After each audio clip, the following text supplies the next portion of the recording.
good morning, good day, good afternoon, good evening, depending on what time zone you are watching African Hour. My name is Fru Nkimbe. I'm host and producer of African Hour since 2000 here in Boston. We bring our guests to share their knowledge, their wisdom to my audience. African Hour is not responsible for the ideas and views of our guests. Today is November 29th, 2025. Today's guest need no introduction because they are pillars in the academia and also well-renowned figures. They are my big brothers, fathers, mentors, and above all, grandparents. I bring them here today to listen to them and for them to engage with my audience and share their worldview as mentors, fathers, and grandfathers. Dr. Simon Munzu. Doctor, welcome on African Hour. Well, thank you very much, my brother Fru. Thank you very much. It's good to be here.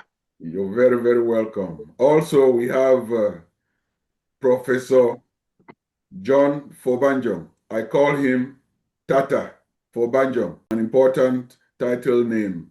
Tata, welcome on African Hour. Thank you, Pankimbo. Ladies and gentlemen, this is African Hour. And as I mentioned, I bring my guests here for them to share their opinion and share their views. And through their experiences, they are my elders, our leaders, fathers, and grandfathers. And what they share, they want to look for a better future, not only for Cameroon, for Africa, and the world, based on their... So I will give 1 minute to address and greet my audience. Dr. Munzu. Well, again, thank you, Fru, for having me on. It's a pleasure to be here. I've been following your podcasts. I know the value of the contribution that you and your guests have been making to interact with your very vast audience. I hope that it will be the same for this episode. I really don't know how to introduce myself, but I'm Simon Munzu. My professional background was initially in teaching, including lecturing at the university, but I quit that some 27 years ago to work for the United Nations. So I am a retired UN civil servant. And since going on retirement in 2016, I have been engaged in the developments in my country, Cameroon, which unfortunately have not been all positive. I would even say have been mainly negative since the outbreak of the what is described as the Anglophone crisis in the two English-speaking regions of Cameroon. I happen to be, if you like, in terms of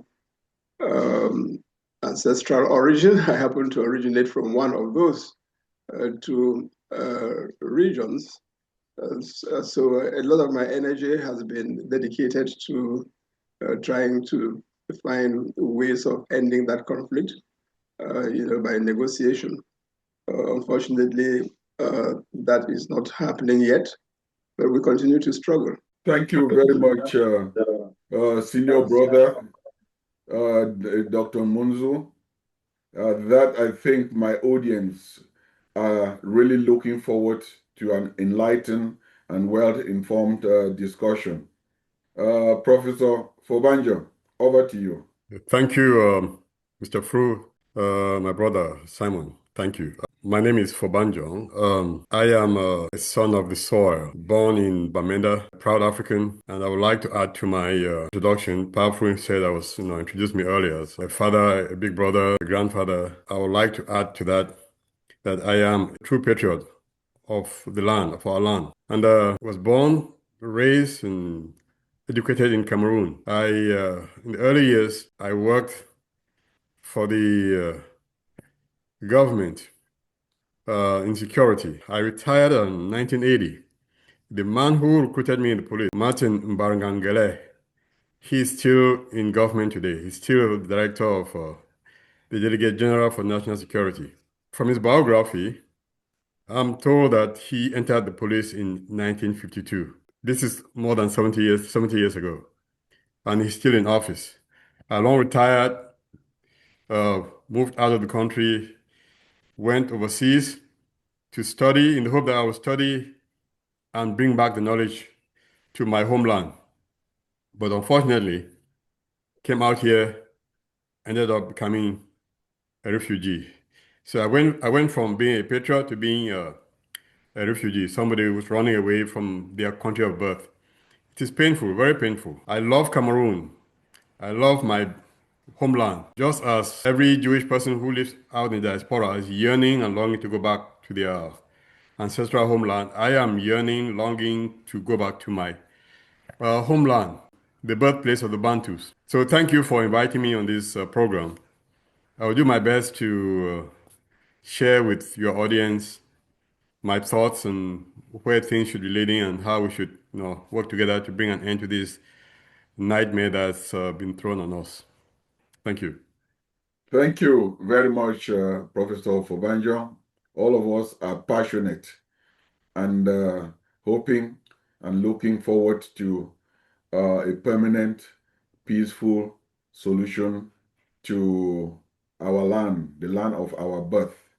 And that will actually segue into our discussion, which I must tell my distinguished panelists that I did send a request out to my audience when I told them that I'll be bringing you on the show and solicited questions. And I will read the questions and you will share your opinions. So to begin with, could each of you clarify to me, my audience, and the world, in your opinion, what is happening in the political scene in Cameroon, our land of birth?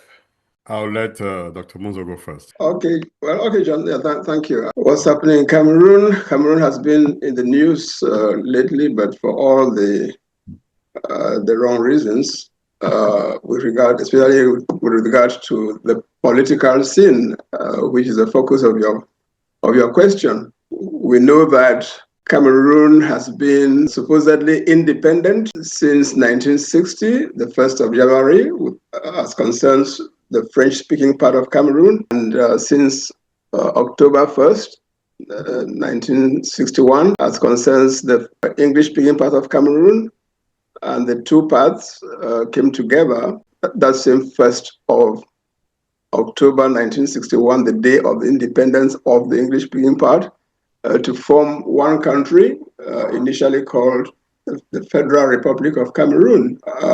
They adopted the federal system of government initially because they were conscious of the fact that much as we deplore Africa having been colonized by foreign powers for so long, we recognize, however, that at the time of so-called independence, those colonial powers left an imprint on our territory and on our people that you couldn't deny and you couldn't shake off, especially in the areas of formal education, the maintenance of law and order, administration of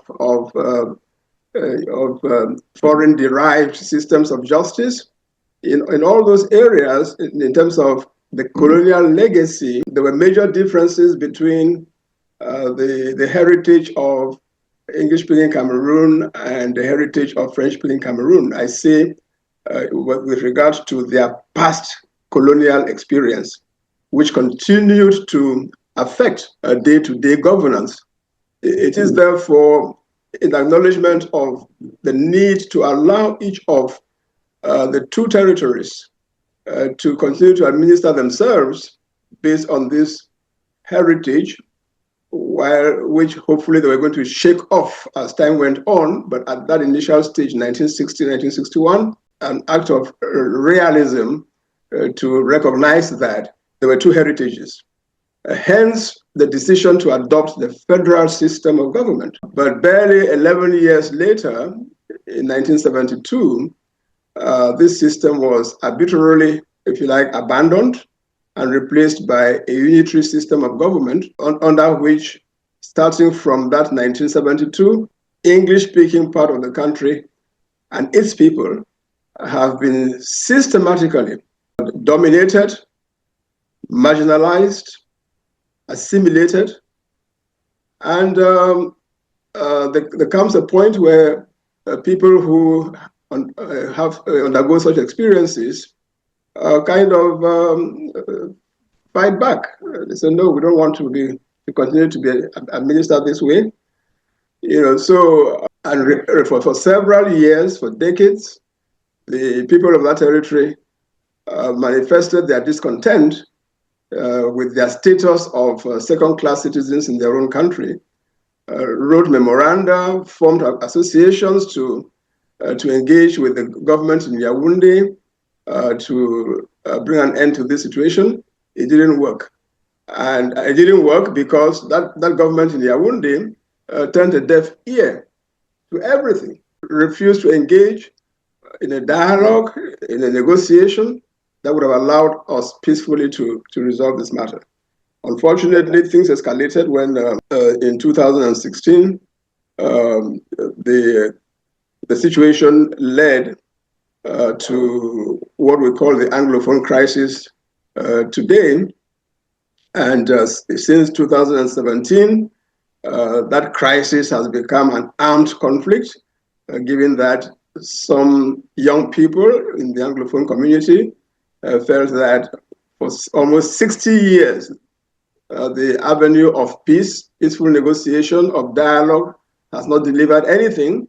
And so they decided that if the only way to do it would be by an armed struggle, then they would engage in an armed struggle. And they have been on a war footing with the forces of the regime in Yaoundé since about November of 2017.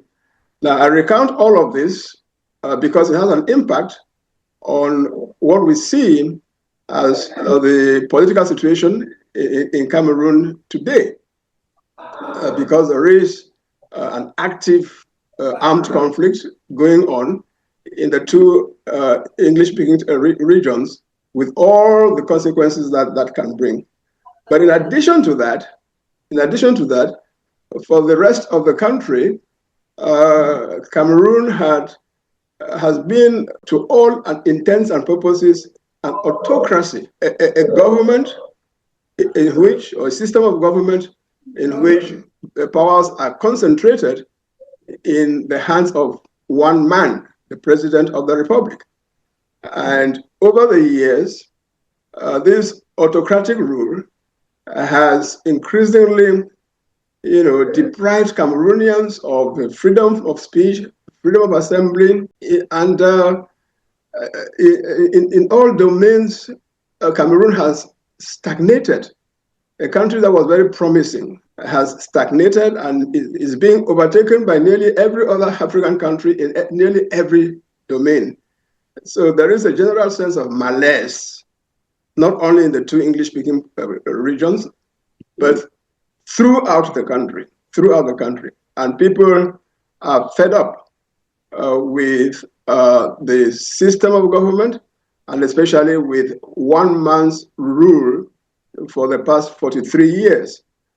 And the presidential election that we just had on October 12th, this year, 2025, was seen by many Cameroonians across the country, in all the 10 regions of the country, Anglophone and Francophone, Catholic, Protestant, Muslim, and every other religion, was seen as a great opportunity for the regime of President Paul Biya to end through the decision of the people as expressed at the ballot box. So there was tremendous hope amongst Cameroonians that at last they would be liberated from this suffocating system when on the 12th of October 2025, they vote someone else to office as president. So there can be Cameroon can be reset.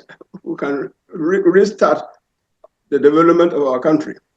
Unfortunately, as we've all observed, the outcome of that election has given rise to controversy, contest, protest, and so on.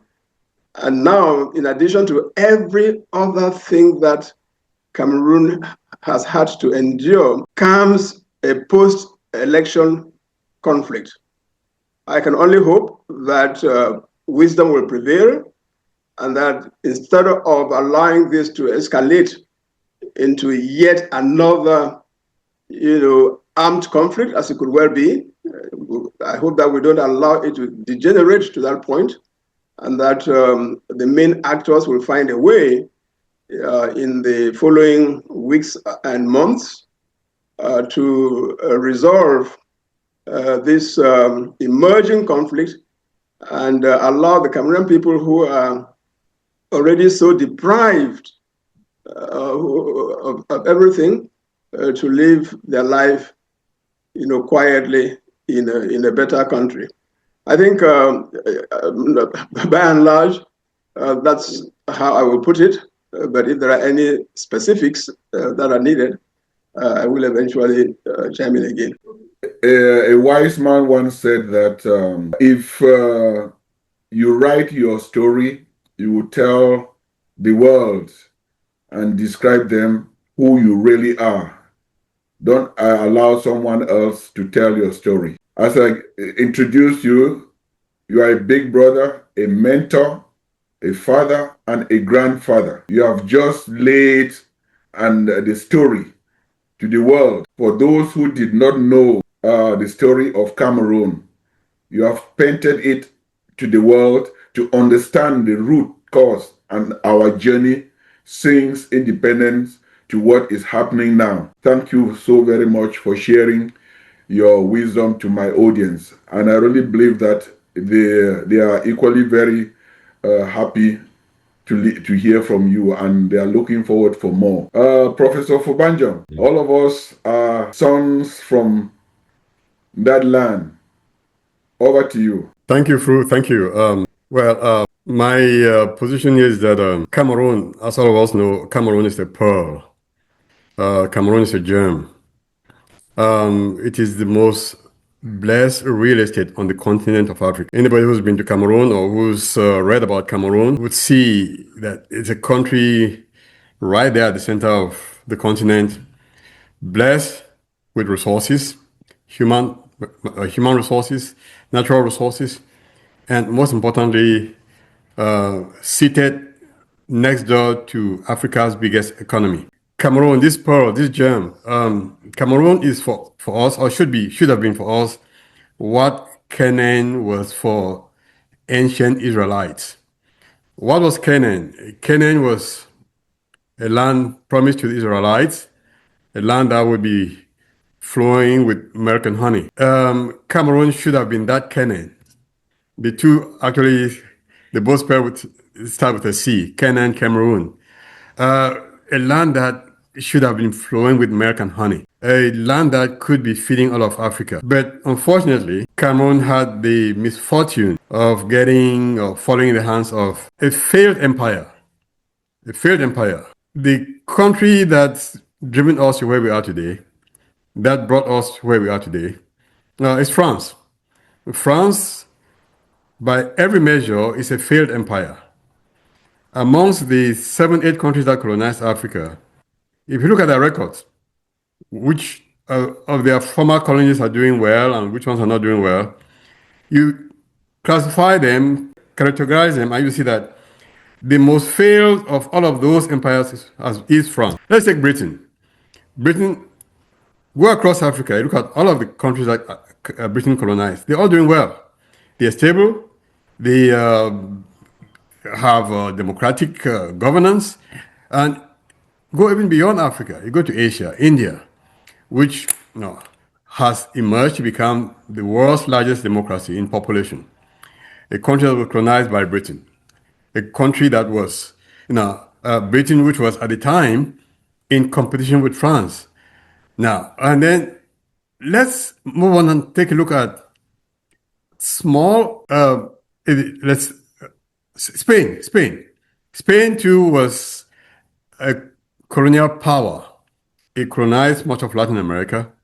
And if you look at Latin America today, most of the countries that became independent from Spain are doing well. But you look at Cameroon, colonized by France. You see even Portugal, the poorest country in Europe, it colonized Angola, Brazil, Cape Verde, Guinea-Bissau.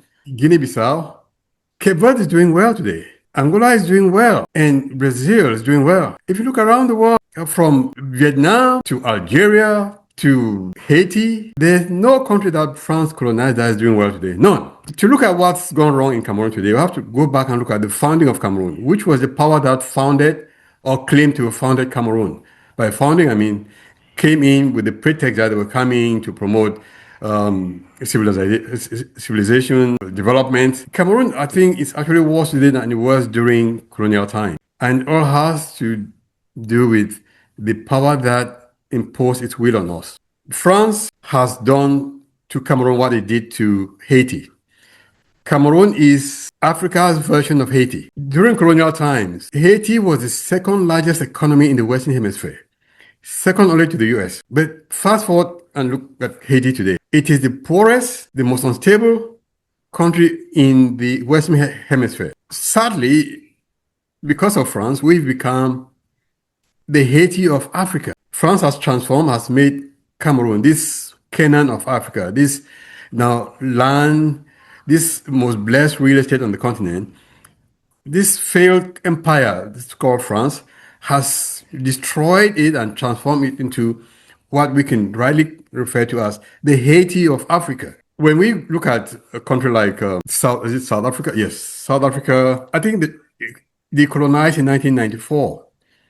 Britain stayed there for long, and then later on the Dutch, but they ended up creating a country that has become a lot more stable than Cameroon, where France claimed earlier as its chasse gardée, they call it in French. It's a hunting ground. It's special. It's preserved.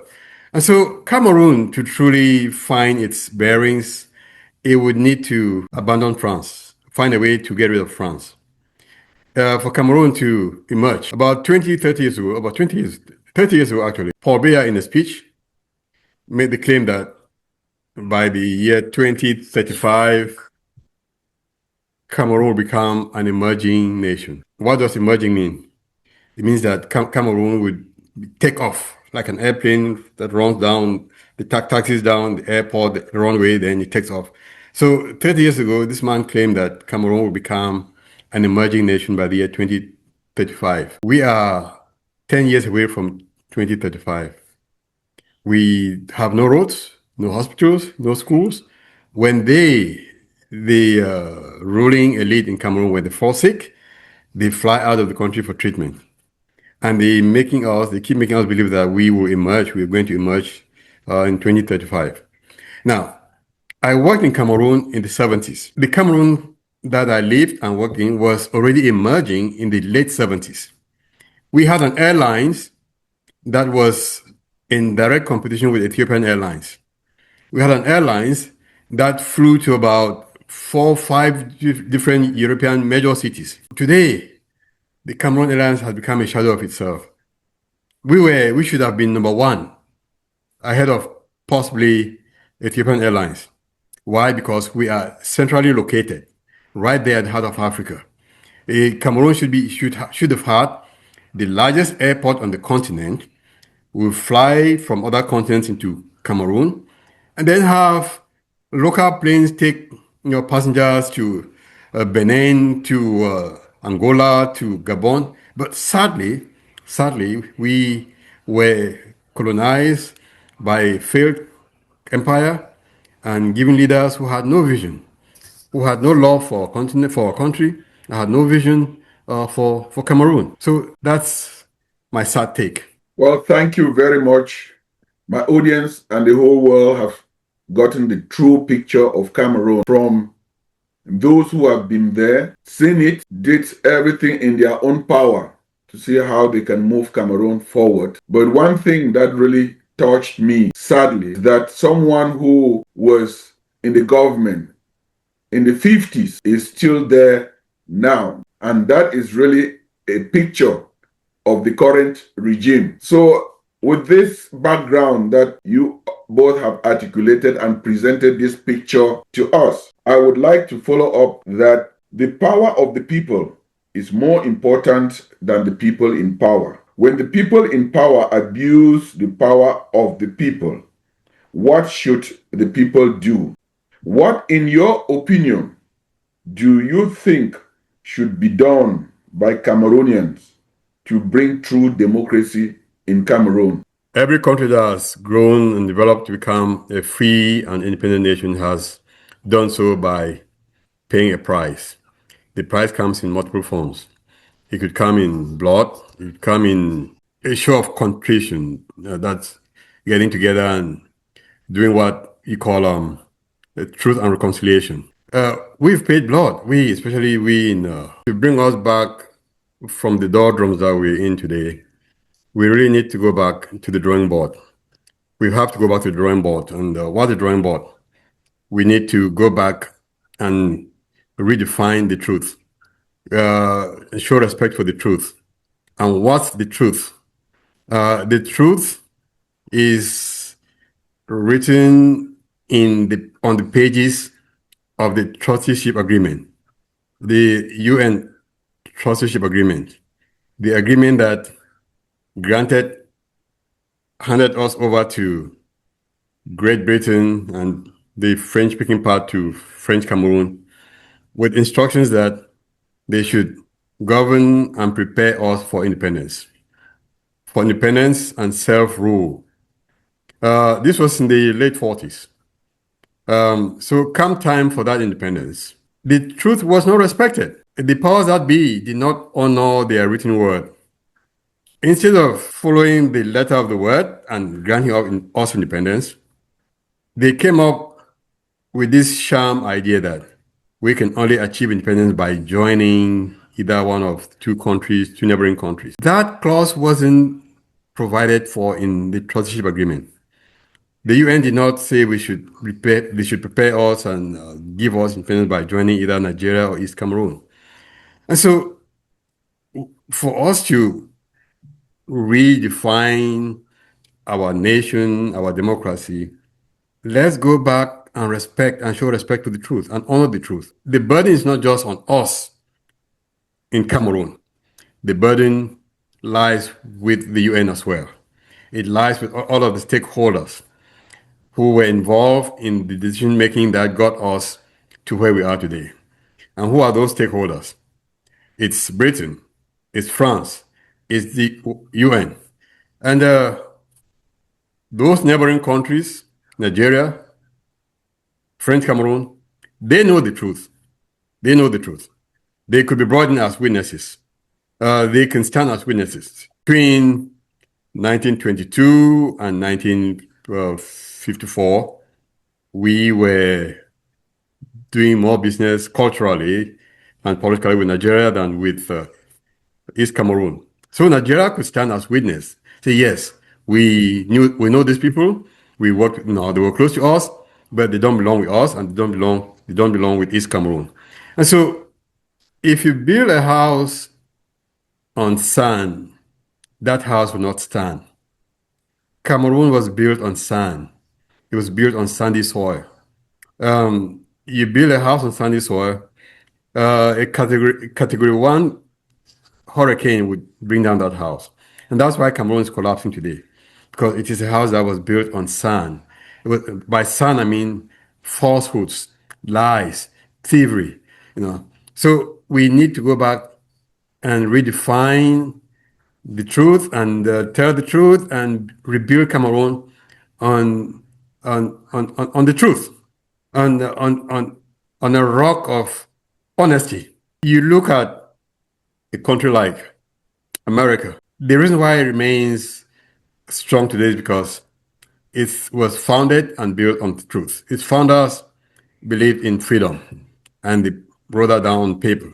They believe in self-governance, and they believe that once you have been beaten, you should not and you must not go back to that person that beat you.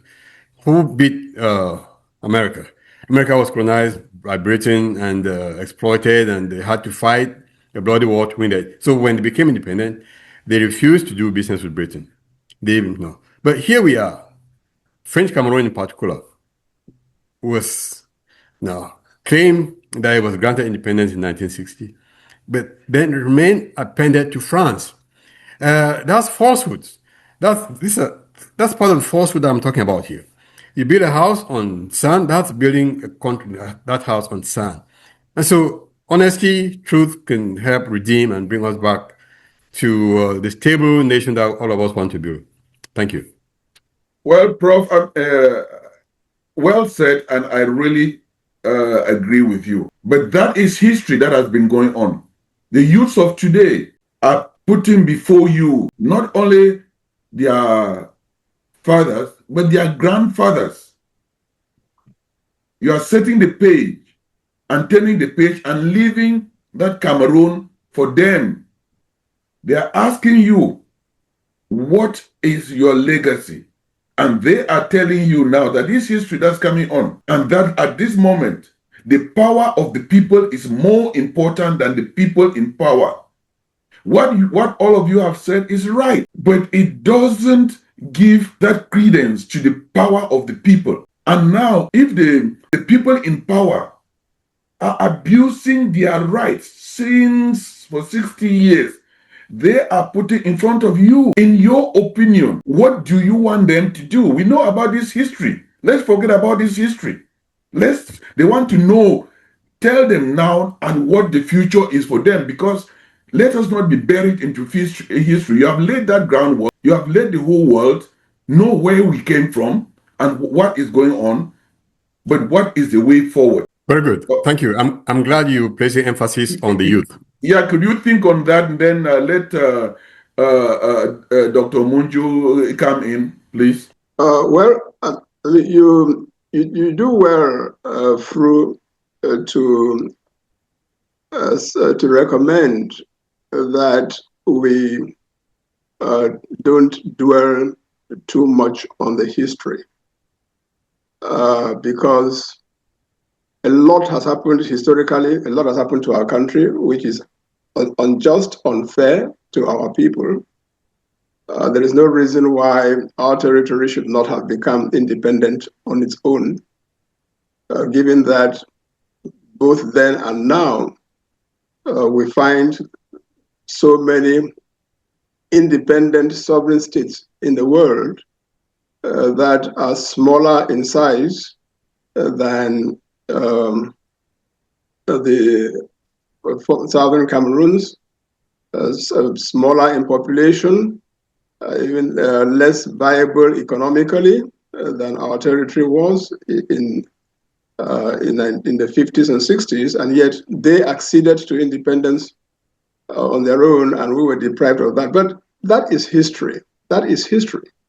We are facing a situation in contemporary times that needs to be addressed. And your question was, what do Cameroonian people need to do? Now, normally, the starting point when citizens are aggrieved, especially by what their government is doing, there are certain avenues that are open to citizens. Number one, you can hold a non-performing government or regime to account, notably by withdrawing your power from them, power that you invest in them through the ballot box. You vote them into government. And when they don't perform at the next election, you withdraw that authority by voting them out of government. So one avenue would be voting out a regime that is not performing or that otherwise is a disservice to its people. Unfortunately, it has turned out in Cameroon, under this autocratic rule that I mentioned earlier in this conversation, it has turned out that the electoral process is not a viable way for bringing change in Cameroon, because at election after election, we've seen that the election has been rigged, that the results proclaimed by public authorities that are vested with power to proclaim the results have repeat election after election being different from what the people fear. The people fear was the way they voted. So elections have turned out to be a non-operational way of changing things in Cameroon to address the grievances of Cameroon. You would have thought that even for a sit-tight regime, one way to address the grievances of citizens is for the government to lend an ear to citizens when they express those grievances, for the government to be ready to negotiate with citizens, to be ready to dialogue with citizens, to be ready to pay attention to grievances when citizens express them, and use the resources available to it to address those grievances, whether it be financial resources or any other type of resource. But there again, the experience of Cameroonians in this past 60 years and slightly more since independence has been that the government does not listen to citizens. The government has never shown an intention to dialogue with citizens. It has never shown a willingness to engage with citizens with a view to finding peaceful solutions to the problems expressed by citizens. And we've seen that over and over and over again, where instead of addressing the grievances of citizens, each time that citizens express those grievances, they have been faced with brutality, the use of force, arbitrary arrests, detention, and imprisonment, quite often without trial. There are people who languish in pre-trial detention for 6 years, 10 years, 15 years.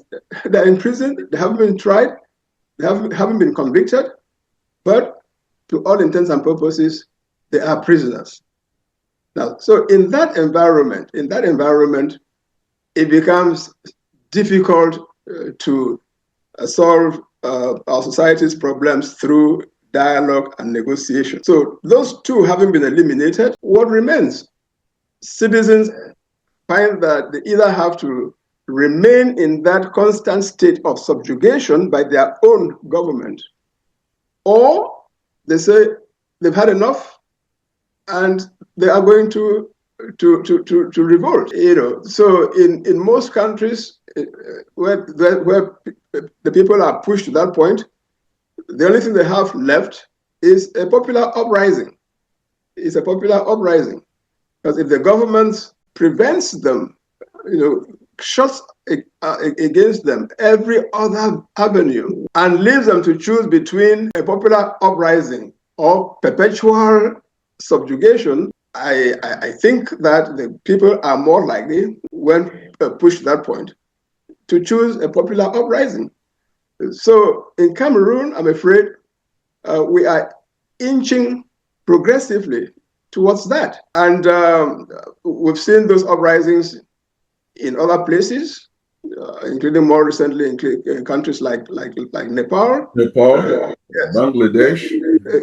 Where we saw earlier, much earlier, we saw the rush of popular uprisings in what came to be called the Arab Spring in several Arab countries successively. Historically, that's where you had the French Revolution, the American Revolution, and all of that. So I'm afraid that the authorities in Cameroon are pushing Cameroonians closer and closer to the point of a popular uprising. When will it come? It depends on Cameroonians. But I regret to say, I regret to even contemplate, I regret to even have to contemplate this approach.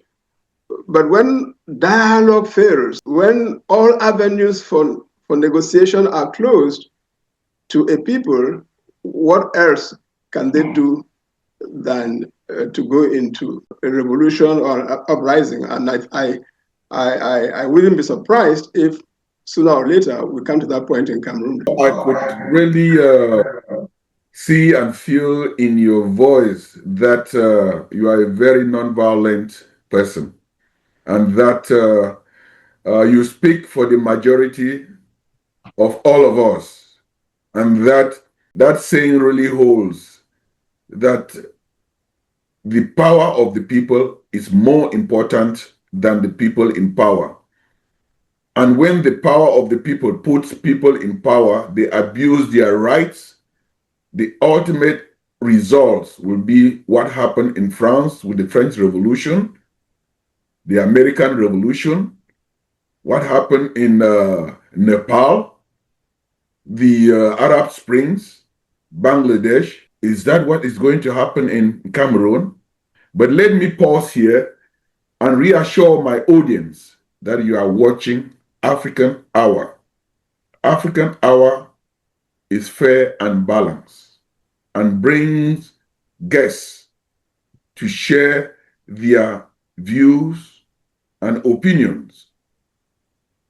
Today's guest is Professor John Fobanjon and Dr. Simon Munzu.